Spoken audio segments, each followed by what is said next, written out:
Good morning student. Hindi लोक भारती 10वीं कक्षा दूसरी इकाई में से 9वां लेसन सीखेंगे, जिसका नाम है जब तक जिंदा रहूं लिखता रहूं, जिसके लेखक है विश्वनाथ प्रसाद तिवारी जी। लेखक परिचय हम देख लेते हैं। उनका जन्म 1941 देवरिया उत्तर प्रदेश में हुआ था। परिचय: विश्वनाथ प्रसाद तिवारी जी हिंदी जगत के जाने माने कवि, लेखक, आलोचक एवं संपादक हैं। आप देश, काल और वातावरण के प्रति सजग और संवेदनशील रचनाकार हैं। उनकी प्रमुख कृतियाँ हम देख लेते हैं। फिर भी कुछ रह जाएगा, यह कविता संग्रह है। अज्ञेय पत्रावली, यह निबंध है। अंतहीन आकाश, यह यात्रा वर्णन है। अमेरिका और यूरोप में एक भारतीय बन, यह भी यात्रा संस्मरण है। अस्थि और भवती, यह आत्मकथा है। बातचीत, यह साक्षात्कार संग्रह है। आदि कृतियाँ इन्होंने लिखी हुई है। प्रस्तुत पाठ, यह साक्षात्कार मतलब मुलाकात या इंटरव्यू ली गई है। इस प्रस्तुत साक्षात्कार में विश्वनाथ प्रसाद तिवारी जी ने नागर जी से तत्कालीन राजनीति मतलब उस दिनों की, तत्कालीन मतलब उस समय की राजनीति मतलब पॉलिटिक्स और सामाजिक परिस्थितियों, लेखकों आदि के बारे में अनेक प्रश्न पूछे हैं। इन सभी का जीवन एवं लेखन पर कितना और किस तरह का प्रभाव पड़ा, इसे साक्षात्कार के माध्यम से जानने का प्रयास किया गया है।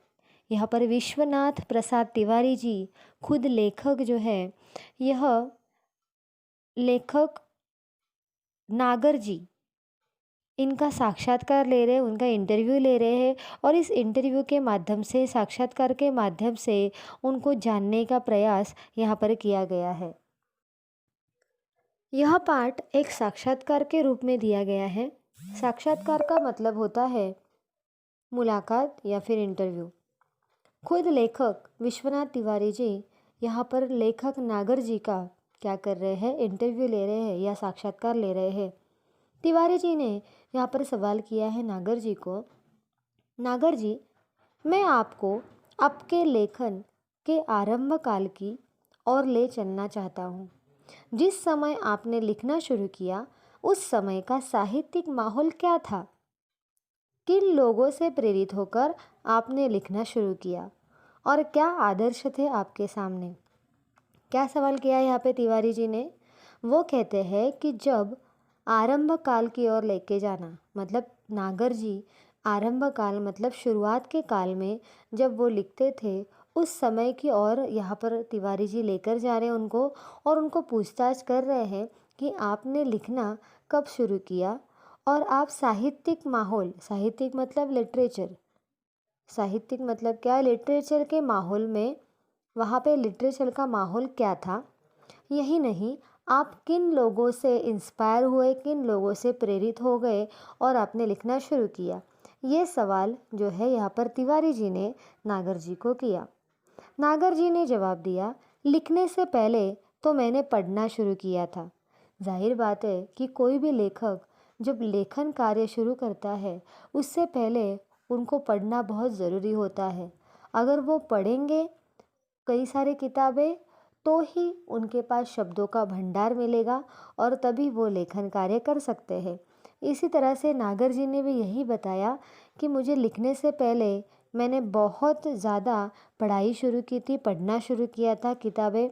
आरंभ में कवियों को ही अधिक पढ़ता था। आरंभ मतलब शुरुआत में ही नागर जी क्या पढ़ते थे, कवियों के मतलब कविता संग्रह वो ज़्यादातर पढ़ते थे। स्नेह जी, अयोध्या सिंह उपाध्याय की कविताएं वो ज़्यादा पढ़ते थे। स्नेह जी और अयोध्या सिंह उपाध्याय ये उस ज़माने के बहुत ही फेमस और प्रसिद्ध कविताएं करते थे। तो ये जो कविताएं हैं ये कौन पढ़ते थे? नागर जी पढ़ते थे। छापे का अक्षर मेरा पहला मित्र था।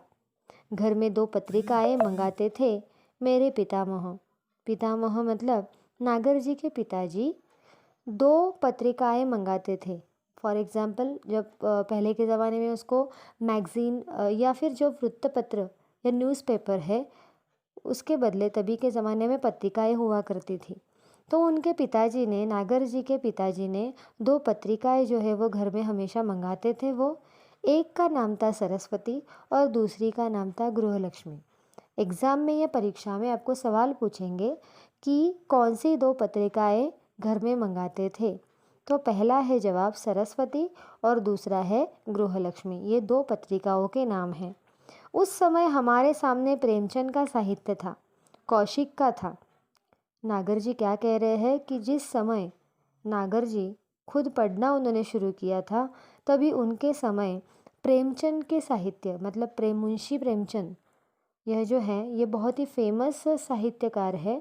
तो प्रेमचंद जी के साहित्य, लिटरेचर और कौशिक नाम के एक व्यक्ति थे जो लेखक थे, तो वह भी बहुत ही ज़्यादा उनके साहित्य फेमस हुआ करते थे, प्रसिद्ध हुआ करते थे। आरंभ के बंकिम के उपन्यास पढ़े हैं। आरंभ मतलब शुरुआत में नागर जी ने बंकिम नाम के एक जो लेखक है उनके उपन्यास भी उन्होंने पढ़े थे। शरत चंद्र को बाद में प्रभात कुमार मुखोपाध्याय का कहानी संग्रह देसी और विलायती 1930 के आसपास पढ़ा।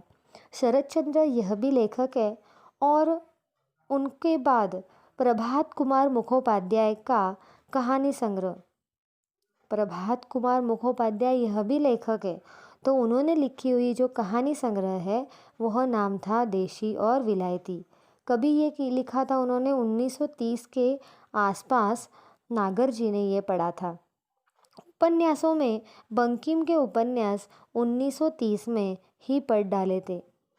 आनंद मठ, देवी चौधरानी और एक राजस्थानी थीम पर लिखा हुआ उपन्यास उसी समय पढ़ा था। यहाँ पे आनंद मठ और देवी चौधरानी और एक राजस्थानी थीम पर लिखा हुआ यह उपन्यास है जो नागर जी ने उस समय पढ़ा था। तिवारी जी नागर जी को सवाल करते हैं, क्या यही लेखक आपके लेखन के आदर्श रहे हैं?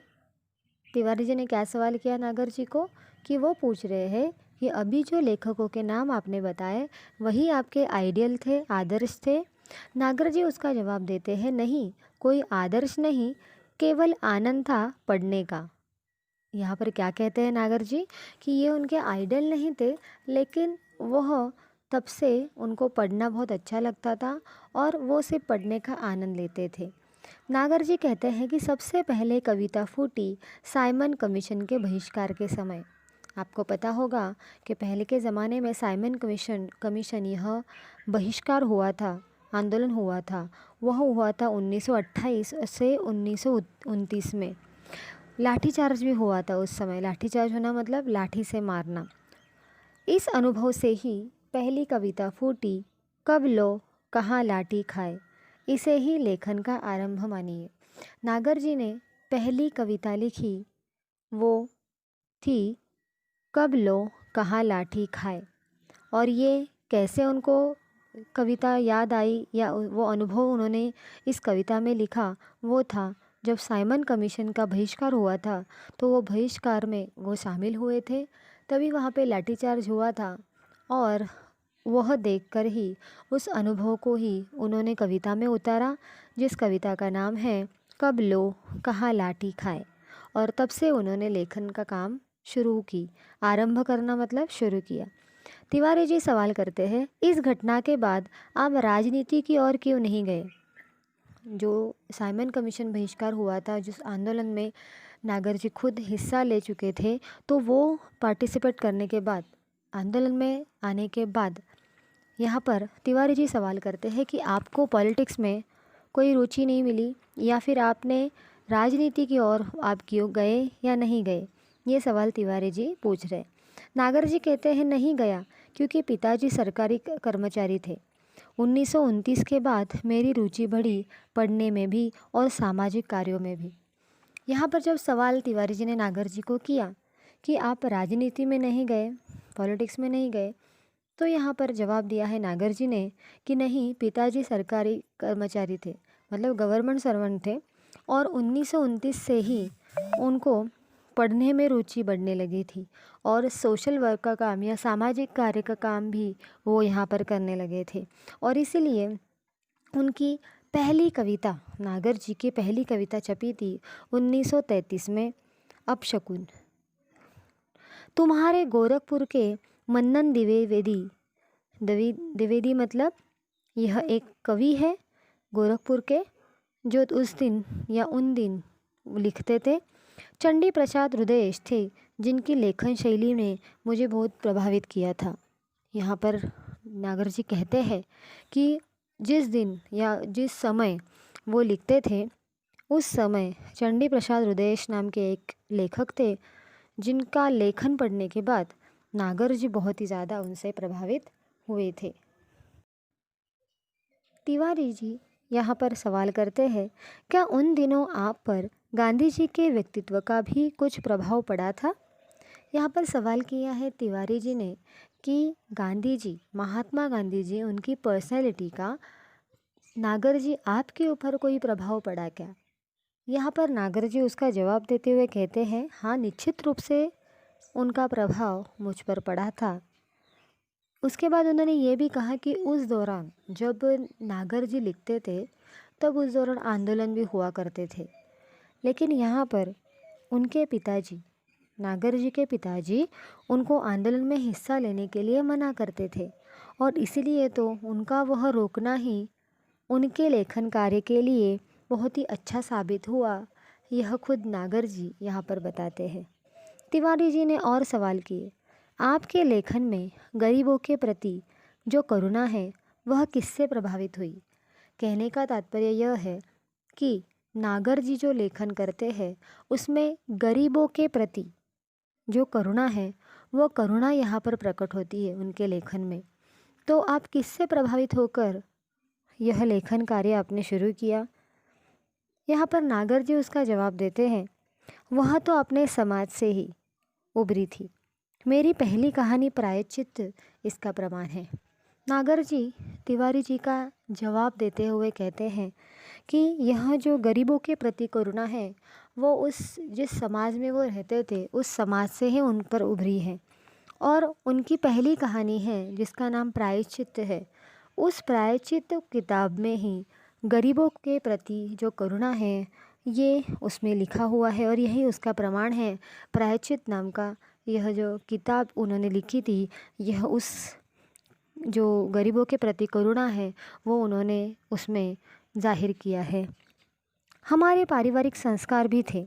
मेरे पिताजी में एक अद्भुत गुण था। नागर जी क्या कहते हैं, उनके पिताजी के अंदर एक अनोखी क्वालिटी थी। अनोखी क्वालिटी क्या थी कि वे किसी के दुख दर्द में तुरंत पहुंच जाते थे। ये क्वालिटी किसकी थी? नागर जी के पिताजी के अंदर। अद्भुत मतलब अनोखी, गुण मतलब क्वालिटी। क्या क्वालिटी थी उनके तिवारी जी के पिताजी के अंदर कि वो दुख दर्द में शामिल होते थे, उनके दुख दर्द में पहुंच जाते थे। इसने मुझे बहुत प्रभावित किया, और इस तरह से उनके बेटे नागर जी में भी वह गुण जो है अपने आप आ गए, और इसीलिए वो गरीबों के प्रति जो करुणा है वह करुणा लेखन के ज़रिए उन लोगों का दुख और दर्द जो है वो किताबों में वो लिखते हैं। प्रायश्चित नाम की एक किताब जो है वो उन्हीं के ऊपर, उन गरीबों के करुणा के ऊपर ही लिखी गई है।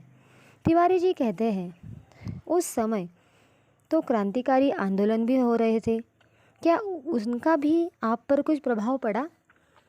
यहाँ पर तिवारी जी सवाल करते हैं नागर जी को कि जिस समय आप लिखते थे उस समय बहुत ही ज़्यादा आंदोलन हुआ करते थे, उस आंदोलन में या उस आंदोलन का आपके ऊपर कोई प्रभाव नहीं पड़ा? तो नागर जी कहते हैं, उसी से तो पिताजी ने डांटा और रोका। काकोरी बम कांड हो चुका था। 1921 से आंदोलन तेज़ हो गए थे। इस तरह से पिताजी ने उनको, तिवारी जी को, आंदोलन में जाने के लिए उन्होंने रोका था। उस समय आंदोलन बहुत ही ज़्यादा तेज़ हो गए थे। 1921 की बात कर रहे वो। काकोरी बम कांड जो है वो हो चुके थे, मतलब वहाँ पर आंदोलन जो है वो बहुत ही तेज़ हो गए थे। तिवारी जी यहाँ पर कहते हैं कि सामाजिक आंदोलनों जैसे आर्य समाज का भी आप पर कुछ प्रभाव पड़ा क्या? ये सवाल यहाँ पे तिवारी जी करते हैं। सबसे पहले आपको ये बताना मैं चाहूँगी कि आर्य समाज मतलब क्या। तो आर्य समाज की स्थापना महर्षि दयानंद जी जो है महर्षि दयानंद सरस्वती जी ने किया था। यहाँ पर आर्य समाज की स्थापना महर्षि दयानंद सरस्वती जी ने की थी। उनका मानना ये था कि मूर्ति पूजा वो बिल्कुल नहीं करते थे, सिर्फ भगवान वो मनुष्य को ही मानते थे। तो यह है आर्य समाज। आर्य समाज का प्रभाव नागर जी पर पड़ा था क्या, यह सवाल यहाँ पर तिवारी जी करते हैं। नागर जी कहते हैं आरंभिक असर है थोड़ा ज़रूर, मतलब शुरुआत में थोड़ा असर मुझ पर हुआ था। मेरे पिताजी में एक अच्छी बात थी कि उन्होंने मुझे सामाजिक आंदोलनों में जाने से कभी नहीं रोका। मतलब सामाजिक कार्य करने से उनके पिताजी ने नागर जी को कभी नहीं रोका। जवाहरलाल नेहरू जी से मेरी भेंट 1933 में हुई थी। नागर जी क्या कहते हैं, जवाहरलाल नेहरू से वो कभी मिले थे, 1933 में मिले थे। उनकी माँ, नेहरू जी की माँ मेडिकल कॉलेज में उन्होंने दाखिल हुई थी और उसी समय नागर जी के छोटे भाई भी, उनके जो भाई है छोटे, उन्होंने भी वहाँ पर दाखिला लिया था। उस समय नेहरू जी जेल में थे। जेल में होना मतलब नेहरू जी ने भारत में जो लड़ाई होती थी, मतलब जो आंदोलन होते थे हमारे देश को स्वतंत्र करने के लिए, उन्होंने जो भी कार्य किए, नेहरू जी ने जो भी वो कार्य करते थे, आंदोलन करते थे, उसी सिलसिले में यहाँ पर अंग्रेज़ जो थे वो जेल में डालते थे।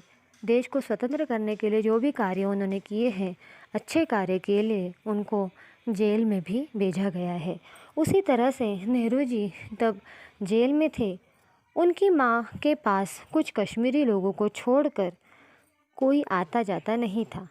मैं उनके माताजी के पास रोज़ आता था। पंडित जी जब जेल से छूटे तो मेरी उनसे वही भेंट हुई जो प्राय होती ही रही। मतलब नागर जी पंडित जवाहरलाल नेहरू जी से हमेशा मिलते थे, उनसे खूब बातें भी होती थी इस तरह की। तिवारी जी ने और सवाल किया, आपका पहला उपन्यास कौन सा है? नागर जी कहते हैं पहला उपन्यास लिखा था 1944 में, महाकाल। उनका पहला उपन्यास 1944 में जो है लिखा था, जिसका नाम है महाकाल, और छपा 1946 में। बंगाल से लौटकर इसे लिखा था। तिवारी जी कहते हैं क्या यही बाद में भूख नाम से प्रकाशित हुआ था? नागर जी कहते हैं हाँ। तिवारी जी कहते हैं नागर जी, आप अपने समय के और कौन कौन से लेखकों के संपर्क प्रभाव में रहे हैं? नागर जी को यहाँ पर सवाल किया गया, तिवारी जी ने ये सवाल किया कि आप अपने समय के और कौन कौन से लेखकों के कॉन्टेक्स्ट में हैं, संपर्क में हैं, और उसका प्रभाव जो है वो आप पर पड़ा है। नागर जी कहते हैं कि जगन्नाथ दास रत्नाकर, गोपाल राय गहमरी, प्रेमचंद, किशोरीलाल गोस्वामी, लक्ष्मीधर वाजपेयी आदि के नाम याद आते हैं। माधव शुक्ल हमारे यहाँ आते थे, वे अजानुभव थे। माधव शुक्ल, ये जो सारे नाम ले रहे हैं नागर जी, यह उनके समकालीन, मतलब उनके काल में लिखने वाले लेखक हुआ करते थे, और यही लेखक में से एक थे माधव शुक्ल। वो माधव शुक्ल नागर जी के यहाँ हमेशा आया करते थे। वे अजानुभव थे। अजानुभव का मतलब आपको बता दूं कि जिनके भाव घुटने तक लंबे होते हैं, जिनके हाथ घुटने तक लंबे होते हैं, उनको अजानुभव कहते थे। अजानुभव ढीला कुर्ता पहनते थे। माधव शुक्ल क्या करते थे? ढीला कुर्ता पहनते थे, और कुर्ते की जेब में जालियांवाला बाग की खून सनी मिट्टी हमेशा रखते थे। आपको पता होगा जालियांवाला बाग मतलब वहाँ पर क्या हुआ था, कि हमारे भारतीय लोगों को वहाँ पर इकट्ठा जो आंदोलन हुआ था, उस आंदोलन में अंग्रेज़ों ने फायरिंग की थी और उस फायरिंग में कई सारे लोग जो है वो मारे गए थे। और उसी तरह से वहाँ मिट्टी जो थी वो खून की हो गई थी।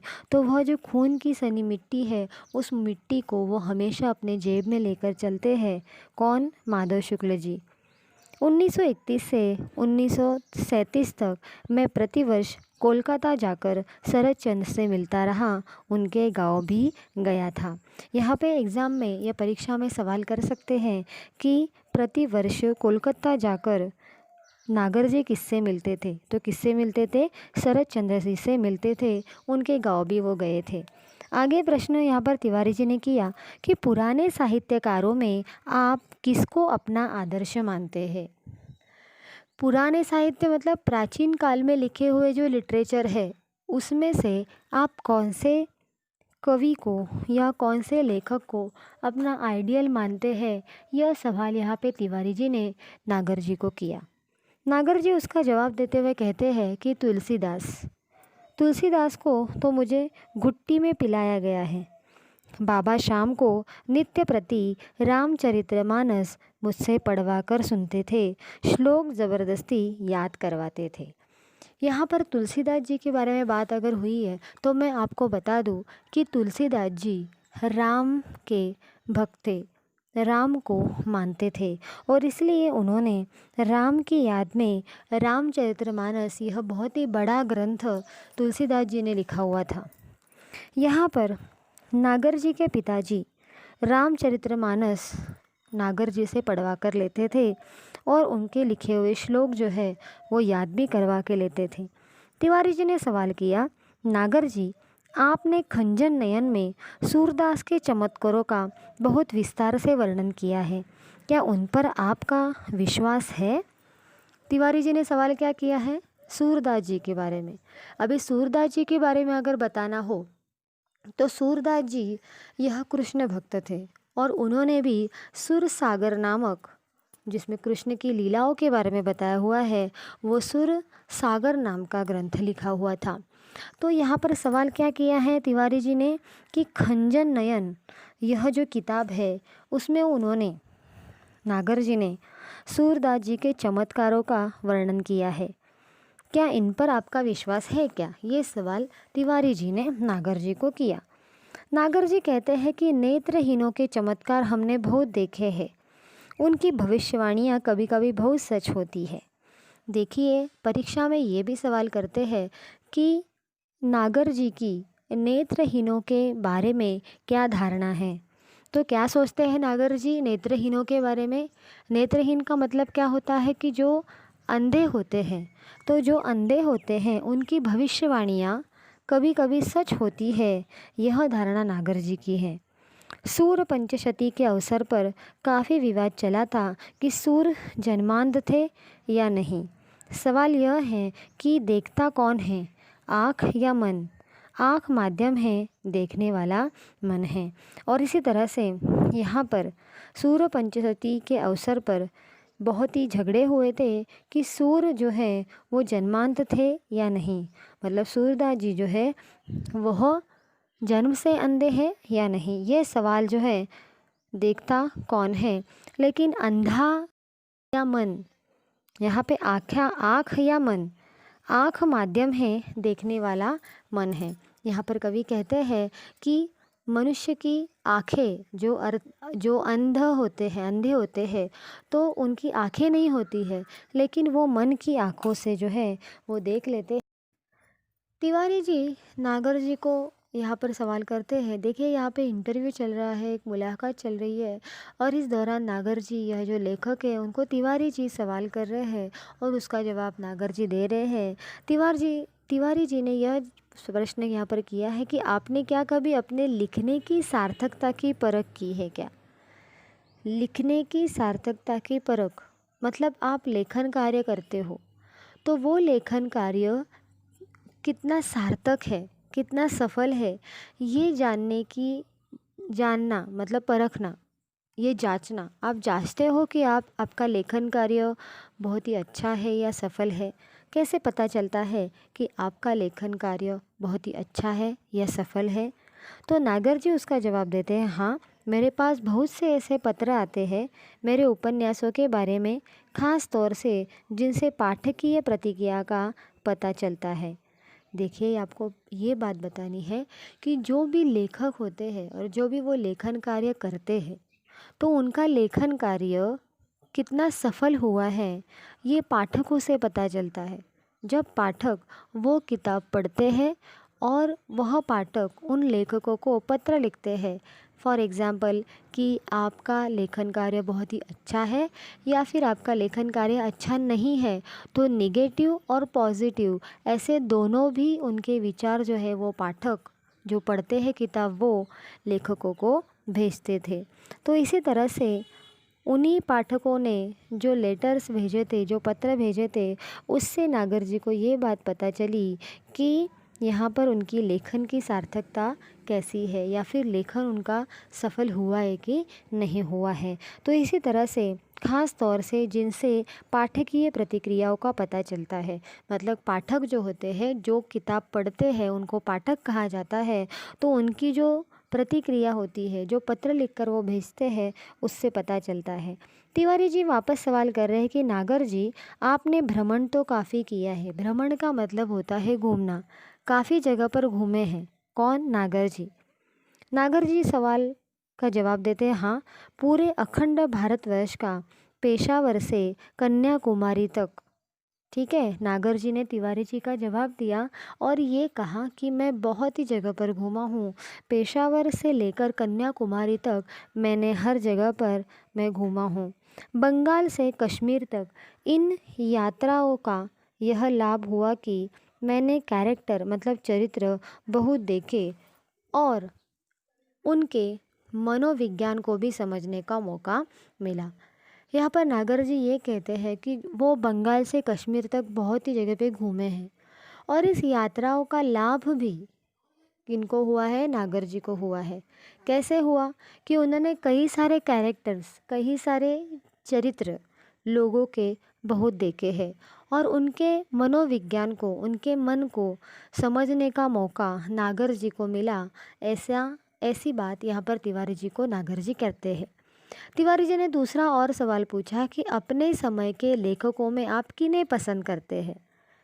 ठीक है, नागर जी जो है वो ये सवाल का जवाब देते हैं कि अगर दिल से पूछो तो एक ही आदमी उसे बहुत प्यार करता हूँ, वह है रामविलास शर्मा।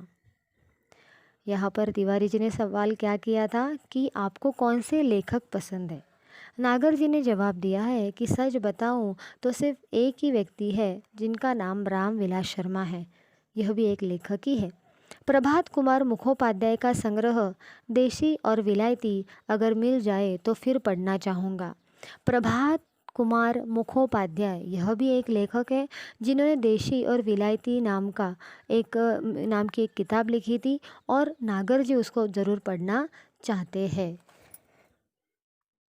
बदलते हुए भारतीय समाज के सुंदर चित्र है उसकी कहानियों में।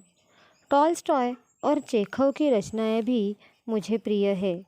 यहाँ पर नागर जी कहते हैं कि टॉल्स्टॉय और चेखव नाम के जो लेखक हैं वह लिखी हुई है, उनकी लिखी हुई जो रचनाएं हैं वो रचनाएं भी नागर जी को बहुत ही ज़्यादा पसंद है। उसके बाद तिवारी जी यहाँ पर सवाल करते हैं कि आपने तो पत्रों का भी बहुत संकलन किया है। पत्रों का संकलन करना मतलब कई सारे पत्र जो है, जो पाठक लिखते थे, जो लेखक है उनको, पाठक मतलब जो किताबें पढ़ते हैं, जो पाठक होते हैं वो लेखकों को पत्र लिखते हैं कि उनका वो लेखन कार्य उनको पसंद आया कि नहीं, उस तरह का जो पत्र होता है जो पाठक उनको लिखते थे, तो वह पत्र जो है वो आपने संकलन किया है कि नहीं, या आपने संकलन किया है क्या? ये सवाल यहाँ पर तिवारी जो जी है वो किनको करते हैं? नागर जी को करते हैं। तो नागर जी उसका जवाब देते हैं, हाँ, बहुत पत्रों का संग्रह भी काफ़ी है, मतलब कई सारे पत्र उन्होंने इकट्ठा करके रखे हुए हैं, लेकिन वह व्यवस्थित नहीं है। मैंने प्रत्येक जाति के रीति रिवाज भी इकट्ठे किए हैं, इसके लिए घूमना बहुत पड़ा है, बड़े बूढ़ों से सुनकर भी बहुत कुछ प्राप्त किया है। गदर के फूल, यह जो किताब है किताब का नाम क्या है? गदर के फूल। यह जो किताब नागर जी ने लिखी है, उसके लिए उनको कई सारे लोगों को मिलना पड़ा। ठीक है। उसके बाद तिवारी जी ने एक सवाल किया कि आपने अपने उपन्यास के लिए काफ़ी फील्ड वर्क किया है क्या? तो नागर जी उसका जवाब देते हैं, हाँ, बहुत करना पड़ा। फील्ड वर्क करना मतलब क्या? बाहर घूमना पड़ता है। फील्ड वर्क मतलब बाहर घूमना। नागर जी कहते हैं, हाँ, मैं बहुत ही घूमा हूँ। और नाचो बहुत गोपाल नाम की ये जो किताब है, इस किताब में उन्होंने सफाई कर्मियों के बारे में लिखा है। सफाई कर्मी जो होते हैं, कर्मचारी जो होते हैं, उनके अनुभव के बारे में उन्होंने लिखा है। तो जाहिर बात है कि अगर किसी किताब में सफाई कर्मचारियों के बारे में अगर लिखना है, तो उससे पहले उन सफाई कर्मचारियों को जाके मिलना, उनके अनुभव प्राप्त करना, उनके रीति रिवाजों का आकलन करना, ये सभी काम जो है वो नागर जी ने किया था। वो खुद अपना अनुभव बताते हुए कहते हैं कि नाचो बहुत गोपाल, यह जो किताब उन्होंने लिखी है, इसमें उन्होंने सफाई कर्मियों के बारे में लिखा है। और उनकी ये जानकारी प्राप्त करने के लिए खुद नागर जी को सफाई कर्मियों की बस्तियों में जाना पड़ा और वहाँ पे जाके उनके रीति रिवाजों को अध्ययन करना पड़ा। तभी जाके उस अनुभव को उन्होंने नाचो बहुत गोपाल, यह जो किताब है, इसमें उन्होंने उनके अनुभव को लिखा है। तिवारी जी यहाँ पर सवाल करते हैं, नागर जी, क्या आप मन और प्राण को अलग मानते हैं क्या? नागर जी कहते हैं, हाँ, प्राण को मन से अलग करना पड़ेगा। मन की गति आगे तक है, प्राण को वहाँ तक खींचना पड़ता है। जाहिर बात है कि हमारा मन प्राण से बहुत ही ज़्यादा सोचता है आगे की। प्राण मतलब हमारी जान। प्राण को वहाँ तक खींचना पड़ता है, लेकिन मन जो है वो बहुत ही ज़्यादा आगे का सोचता है। गति बहुत ज़्यादा होती है मन की कंपेयर टू प्राण से, मतलब जान से। मन एक ऐसा निर्मल जल है जिससे जीवन के संस्कार रंगते हैं। मन प्राण से ही साधता है। तिवारी जी और एक अंतिम सवाल करते हैं नागर जी को, सुर में आपने मन को ही पकड़ा है। सुर में आपने मन को ही पकड़ा है। नागर जी कहते हैं, हाँ, सुर ने एक जगह लिखा है। सुर मतलब कौन? सूरदास जी। सूरदास जी जो प्राचीन काल के कवि माने जाते हैं, तो सुर जी ने यह लिखा है कि मैं 10 दिशाओं में देख लेता हूँ। जब पूरी प्राण शक्ति एक जगह केंद्रित होगी तो इंट्यूटिव आई बनाएगी। इंट्यूटिव मतलब सहज ज्ञान प्राप्त करना। तो यहाँ पर सूरदास जी खुद अंधे थे और वह मन की आंखों से देखते थे। वो 10 दिशा में देखते थे, लेकिन मन की आंखों से देखते थे।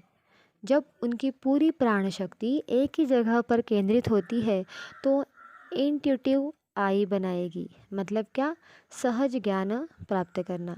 तिवारी जी कहते हैं, नागर जी, हम लोगों ने आपका बहुत समय लिया, बल्कि आपकी उम्र और स्वास्थ्य का भी लिहाज नहीं किया। नागर जी कहते हैं, स्वास्थ्य ठीक है मेरा। पत्नी की मृत्यु के बाद एक टूटन आ गई थी, लेकिन फिर मैंने सोचा कि लिखने के सिवा और चारा क्या है। तुम लोग यह मनाओ, जब तक जिंदा हूँ लिखता रहूँ। इस तरह से नागर जी कहते हैं कि मेरा स्वास्थ्य अभी ठीक है, मेरी पत्नी की मृत्यु हुई थी और इसकी वजह से मैंने ये ठान लिया है कि मैं अभी सिर्फ लिखता ही रहूँगा। और इस तरह से वो कहते हैं कि जब तक ज़िंदा रहूँगा लिखता ही रहूँगा। इस तरह से यह पाठ में नागर जी के बारे में जानकारी यहाँ पर तिवारी जी ने दी है। एक नाव के यात्री से यह पाठ जो है लिया गया है। शब्द संसार देख लेते हैं। शब्द संसार का मतलब है शब्दार्थ। बहिष्कार करना मतलब त्याग करना या निकाल देना। शैली मतलब प्रणाली, रीति या तरीका। भ्रमण करना मतलब घूमना या फिरना। संकलन करना मतलब संग्रह करना, इकट्ठा करना।